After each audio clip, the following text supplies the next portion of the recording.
anything would be safe for me to say on behalf of your constituents, stakeholders of the Atlanta Public Schools. We welcome you and we congratulate you. Before I get started, I'd like to acknowledge any elected officials that are in the room. I think I saw Council President C.T. Mitchell. C.T. Mitchell, I'm sorry. Can't hear you. Can't hear. I think I also saw Council Member C.T. Martin.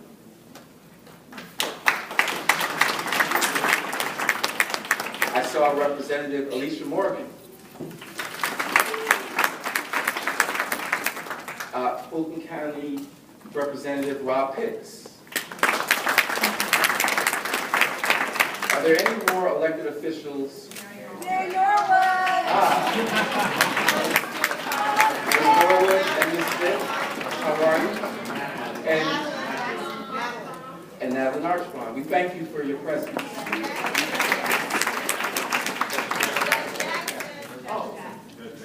Judge Jackson, welcome.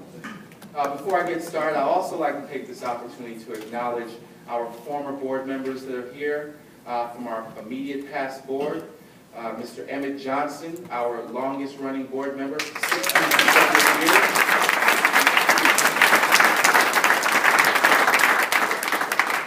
And Ms. Cecily Harsh-Kinay, that's so ably represented. Do we have any former Atlanta Board of Education members in the room? Mr. Eric Wilson, welcome.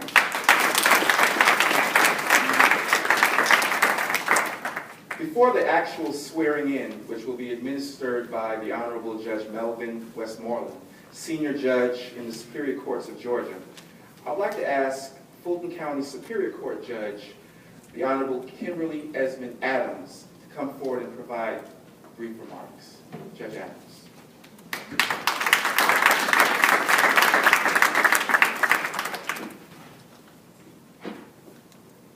Good afternoon.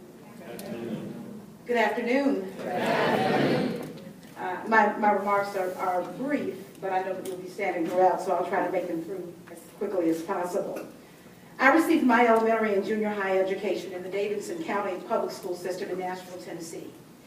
As a precarious fifth grader who talked incessantly at Bordeaux Elementary School, I met the teacher of all teachers who assured me of my place in the world and began to ensure my success. Her name was Mrs. Elaine Doris. She saw beyond the fact that I could not keep my mouth closed and told me how special I was. Now, my parents were affirming and supportive of both my brother and me, and would often tell us that we could do or be anything we wanted to do or be. But Ms. Doris was the first teacher who reinforced me in that way. And she then took time to nurture and develop me in ways that no other teacher had. I shall always be grateful to Mrs. Doris for her confidence in me and for her commitment to me. With Ms. Doris, I knew that I and all of her students came first. And indeed, the oath that each of you will soon take obligates you to put the students first.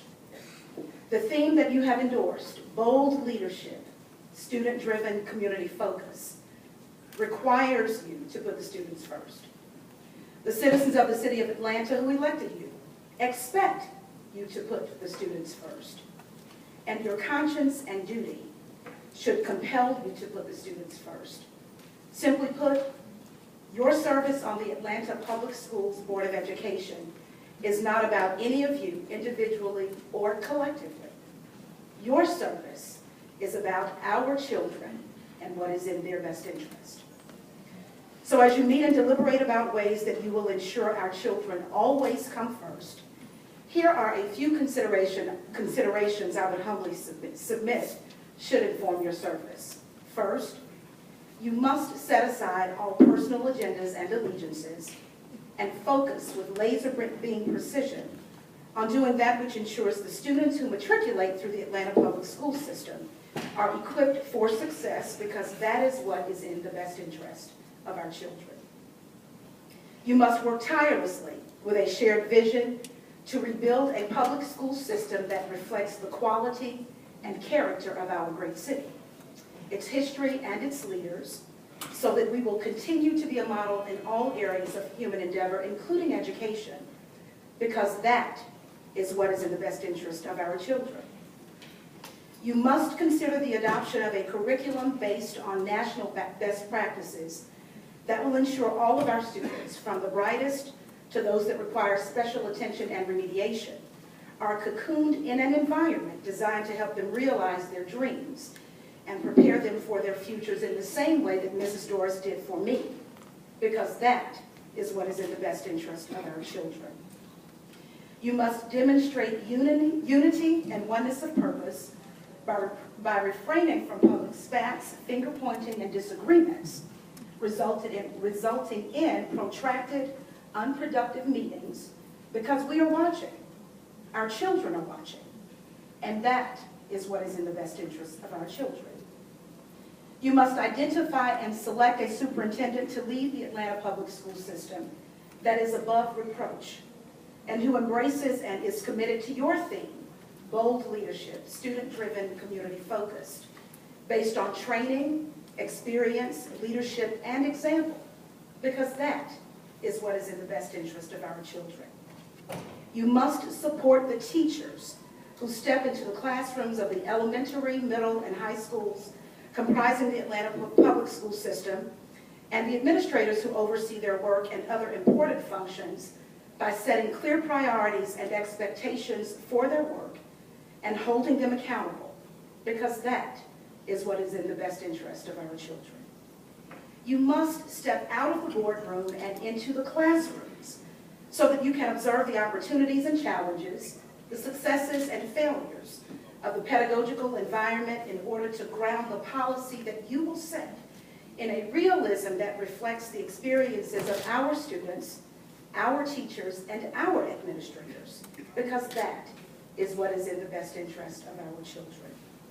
And you must commit to eradicating the zero-tolerance policies that introduce too many of our children to the juvenile and criminal justice systems at far too early an age and fuel the school-to-prison pipeline in unsustainable ways that should alarm us all, because we have not learned to differentiate between the children that we are angry with and those with whom we are afraid.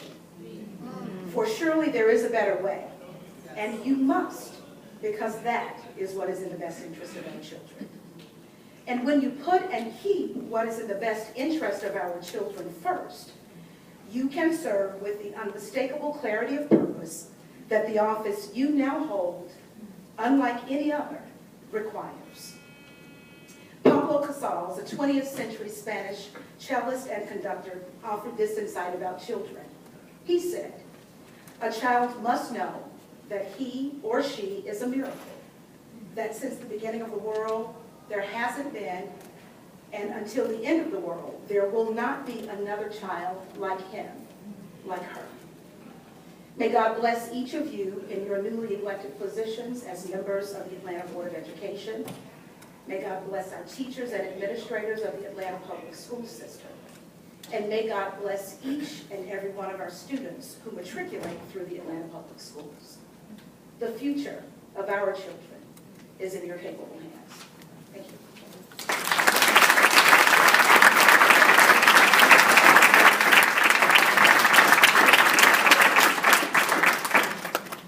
And now to administer the oath, Judge Westmoreland.